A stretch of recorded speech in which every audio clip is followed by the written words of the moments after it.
Hello বন্ধুরা, দেখো আমি এখন ধাবায় এসেছি। দেখো দেখো ধাবায় সব চাটা খাচ্ছে, চাটা সব শেষ হয়ে গেছে, দেখতেই পাচ্ছ সামনে। দেখো ধাবাটা কত সুন্দর। যারা যারা এই ধাবাটা চেনো কমেন্টে জানিয়ে দিও, ঠিক আছে? এটা প্রথম ধাপ, দ্বিতীয় ধাপ ধাবায় আসি।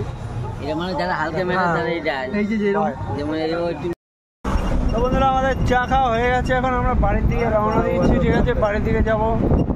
তো দেখো এই যে ড্রাইভার, পিছনে আরো 3 জন বসে রয়েছে, আর রাস্তাটা দেখাচ্ছে তোমাদের, দেখতেই পাচ্ছ একদম ডিস্ট্রিক্টের রোড, ঠিক আছে? কি বলছিস বল? চাটা খাইলি ছবি তুলি না? চাটা খেলাম, আবার ছবি তুলবো কেন? আমরা খেয়েছি, ওদের দেখিয়ে কি হবে? ছেলেপেলে মুড খারাপ, নষ্ট হয়ে যাবে, ঠিক আছে? তো রাস্তাটা দেখাই, চারিদিকের পরিবেশটা দেখাই।